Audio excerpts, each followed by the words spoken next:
Hello, this is Sophomore Astrology. My name is Sarah, and for this video, I wanted to talk about Eartha Kitt, and I wanted to understand whether she was Lilith incarnate, because her life path definitely seemed as if she embodied Lilith's spirit. So check out this video.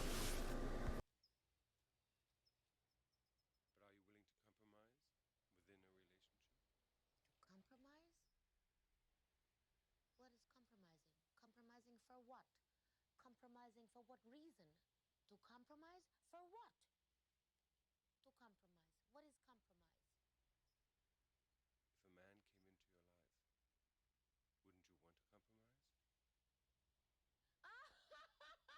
want to compromise? Stupid.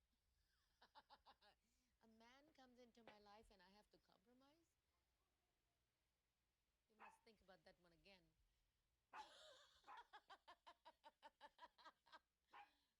compromise? You must think about that one again. Compromise for what? For what?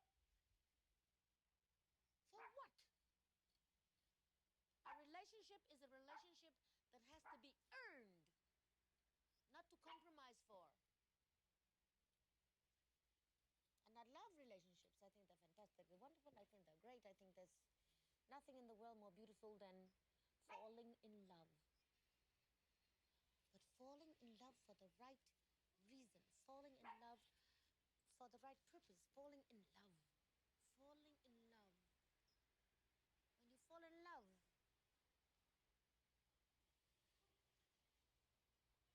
what is there to compromise about?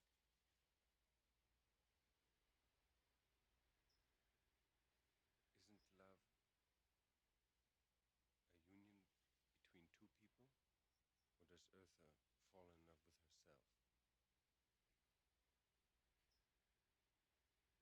I think if you were to think about it in terms of analyzing,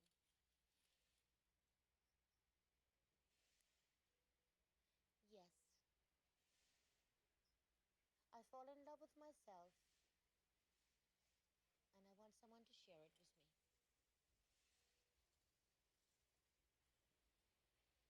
I want someone to share me with me.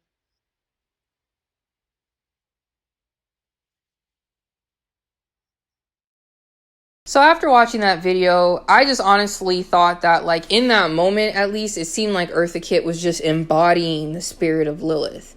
Because Lilith is the dark feminine.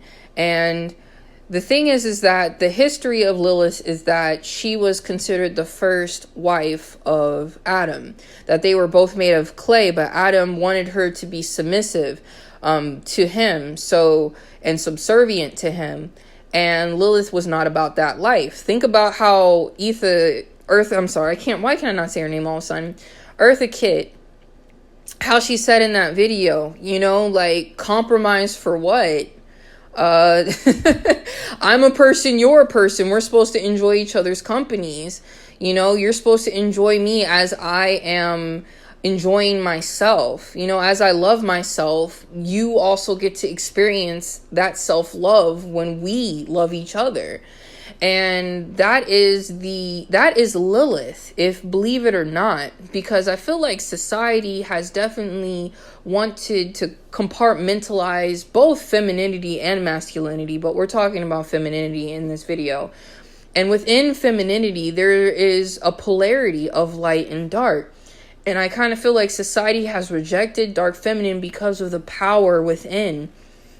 I love that when I watched the documentary of Eartha Kitt, it was made in 1982, so it was a while back. It's literally 40 years ago.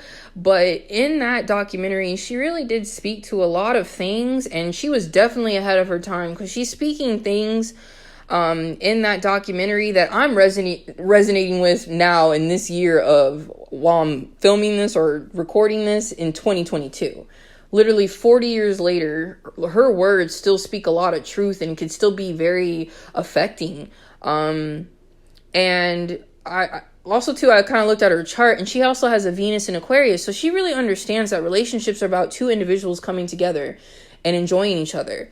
And honestly, maybe way back when, Adam wasn't ready for that.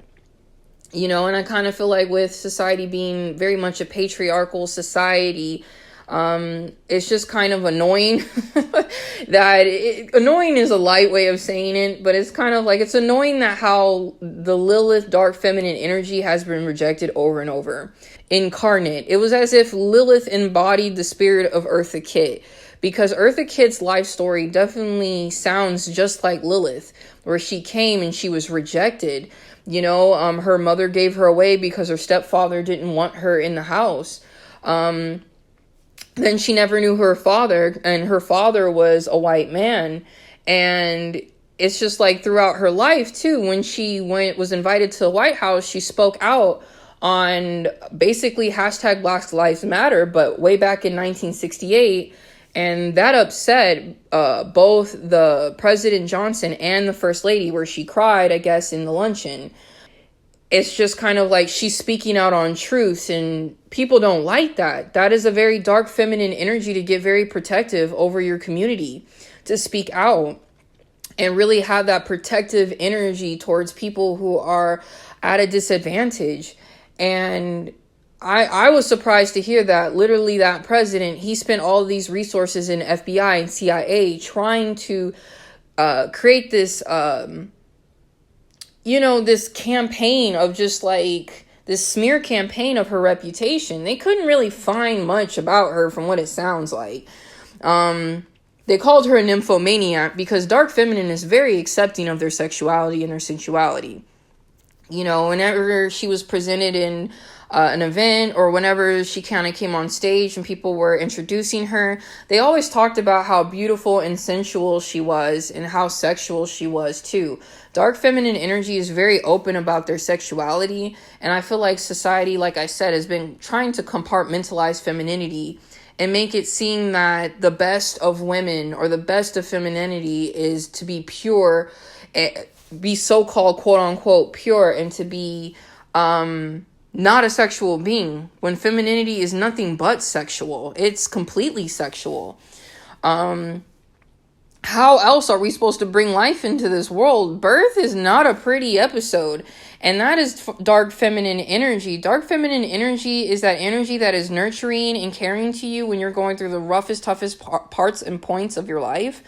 Dark feminine energy is the depths of the ocean, and it has so many species and creatures down there that we don't even know all of what lives in the depths of the ocean. There's such a mystery to us.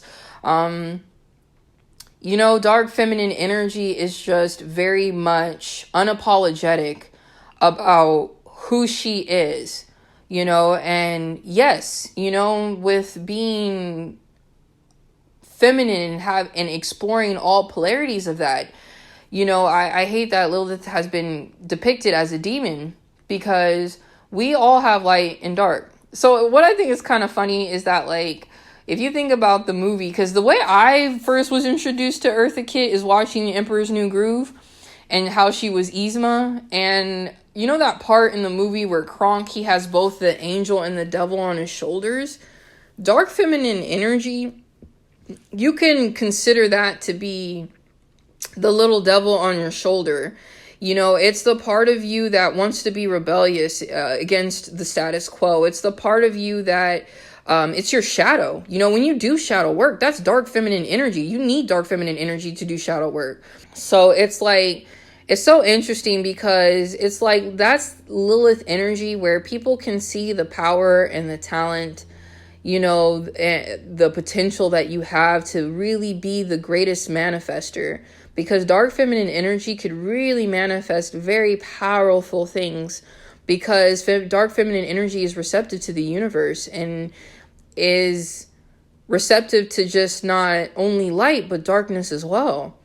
I think dark feminine energy can really intimidate other people, because it's like dark feminine energy is a black widow in so many sense, and it's an energy that can't be controlled. And when something can't be controlled, it makes people nervous, especially very insecure people. So, and I feel like what I loved about what she said in the documentary, she said something along the lines of, what did she say? She said, according to this program that somebody has laid down, is that the way I'm supposed to behave, you know, just because people made rules, I'm supposed to just follow them. That's kind of how she felt. And she said, I feel very safe within myself, and I feel I like me very much, you know. And those words really resonated with me, because I think we live in a society and a world where it's like capitalism is meant to make you feel insecure about yourself. And it's like, people can't make money off of you if you feel secure and good with what you have and who you are and how you look right in this moment in time, right? So that is a very powerful thing to embody, and it makes people nervous. And I really understand, like, I really feel like Adam, instead of embracing the powerful and transformative and beautiful and just affecting energy of dark feminine, instead of just accepting her for who she was, he tried to reject her, tried to put her in the depths of hell to make her suffer until she just broke. But in fact, I feel like just Lilith just became stronger. And then there's a Lilith in all of us that is like that. So I really feel like, in honor of Black History Month, I really wanted to bring in astrology and talk about this woman who definitely created a lot of change with just being who she was and just allowing herself to be that. So with that, I hope you enjoyed listening to this. Tell me what you think in the comments, and I hope you have a good rest of your day.